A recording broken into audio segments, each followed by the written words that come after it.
Well, good morning, folks. Welcome back to the farm. It's actually a really nice morning this morning. I feel pretty good. Clock's change went back last night. Got myself a rock bun. If you haven't ever had a rock bun, this is a British staple. And today actually feels kind of like a pretty normal British winter morning. It's a little bit breezy, a little bit foggy, a little bit ice. Pumpkins strewn on the ground for the chickens. Morning, Ranger. You can't have my rock bun, no. We've had a couple of hellish weeks here, and I haven't shot a lot of footage specifically because of that. So our one daughter, Charlotte, has been kind of in and out of the hospital. She was there for 8 days straight after her appendix burst. But since that, she's had episodes of just excruciating pain. It's been very hard to watch. And last night, we took her back into the hospital last night. We couldn't take her into Beaver Lodge because God love Alberta Health Services and the physician shortage that's going on. But so anyways, instead of having a hospital that's 15 minutes away, we had to drive all the way into Grand Prairie and sit there for 4.5 hours until we can see a doctor. So yesterday, throughout the day, Charlotte was like completely doubled up in pain, unable to do anything. We took her into town as soon as she hit the truck. Fell asleep, had a nap, got to Grand Prairie, actually felt better, and progressively got better in the waiting room or in the emergency room waiting to see this doctor. So by the time the doctor came, she was like presenting completely normal, just a happy-go-lucky kid. Isn't that just the luck? But anyways, the doctor did give us some reassurances. I mean, we take her in because we think like she's in absolute agony, something's medically wrong or may have been missed or some complication post-surgery.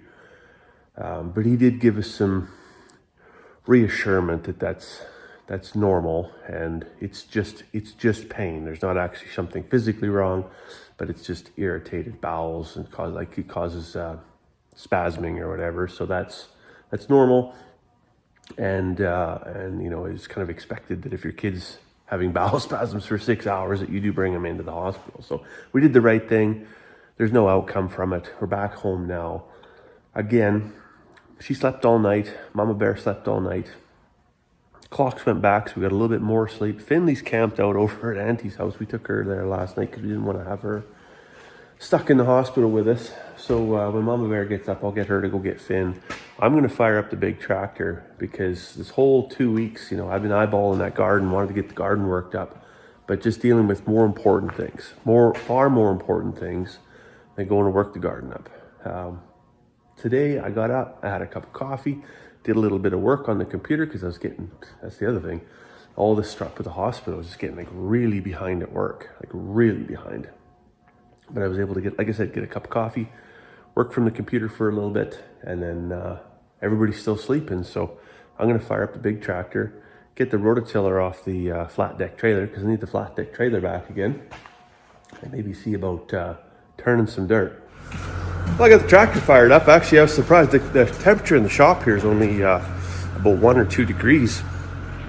And I religiously have had battery issues with that big tractor, but not putting a charger on or doing anything, it fired right up. So we get to it. You know, one thing that is strange, 5th of November, it's the 5th of November today. And that's a special day for the Brits because, well, some fella tried to blow up Parliament and, well, anyways, it didn't work out in the end. But there's a big celebration, 5th of November, Guy Fawkes night. They let off a bunch of fireworks, have a big bonfire. It's a good time. But for me, it's a good time because look how green everything is. Like, I can't believe it. Like, we're already feeding hay. I think we've fed a third bale because we have had a bit of ice and snow and everything, and there's not a lot of grass left. But I'm surprised. Like, it's still green. It's still green. Like, this is, I don't know if you don't believe in climate change, but that's not normal. But I'll take it. I'll take that. Oh, easy there, Tiger.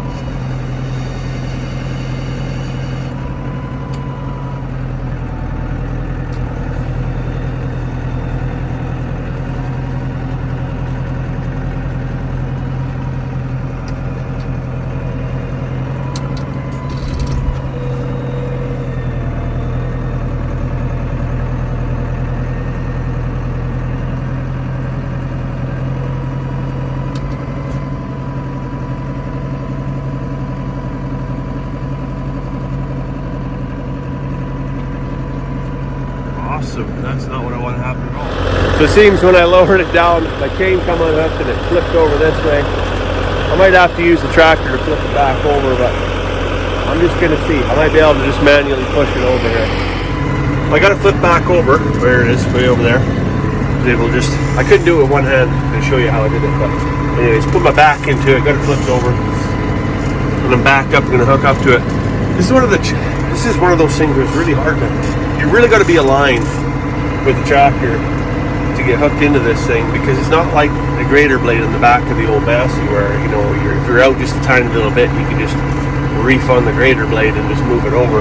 That thing weighs enough. It weighs enough. So I got to be pretty precision. And then the other challenge is there's no brakes in this tractor, so I can't even set a handbrake so that when I park, it just stays where I parked it. So what I typically got to do is roll past where I got to be, put the tractor in neutral, and then put the loader down, and it's going to probably suck forward just a tiny little bit until the weight goes into the front end loader, and hopefully I'm right where I need to be. Well, I'm only 2 minutes into tilling up the garden over there. I already had a disaster. So the pin that holds the top bar of the 3-point hitch sheared. I don't know how, but sheared. And then of course the rototiller basically folds in half. So now I gotta find either another pin. I got a bolt out of the tractor here, but this one end is rustier than I'll get out. So I'm gonna try to use this big bolt and get it wire brushed. Get it put on. Day started good with a cup of coffee, being productive, getting an extra hour of sleep.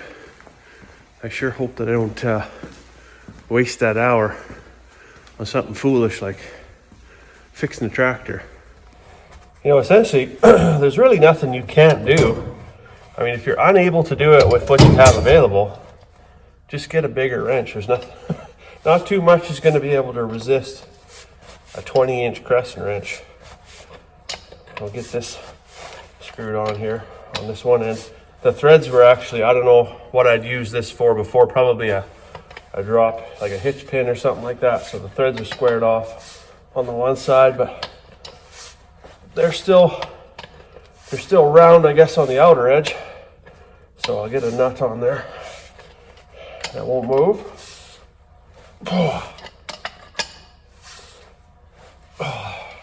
It's not completely on, but I'd say that's not going to rattle off. This side, I got still good threads on this side, so I'll be able to get them buried on there far enough, and then just give them a good snug by hand so they don't pop off, and we'll be back in business.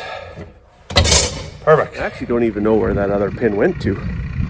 It just popped out so quick, so it's probably 2 or 3 rotations into the dirt. I'll probably find it either in the spring when I go to plant potatoes, or maybe in the fall when I go to harvest them. It remains to be seen, but certainly not visible right now. All right, let's try this again. Get it picked up out of the dirt. PTO engaged. It's spinning. RPMs. Back in the dirt. Forward. Okay, presto. Back to business. All right, well that's the garden worked up. If we get nothing else done today, at least they can say I did something productive.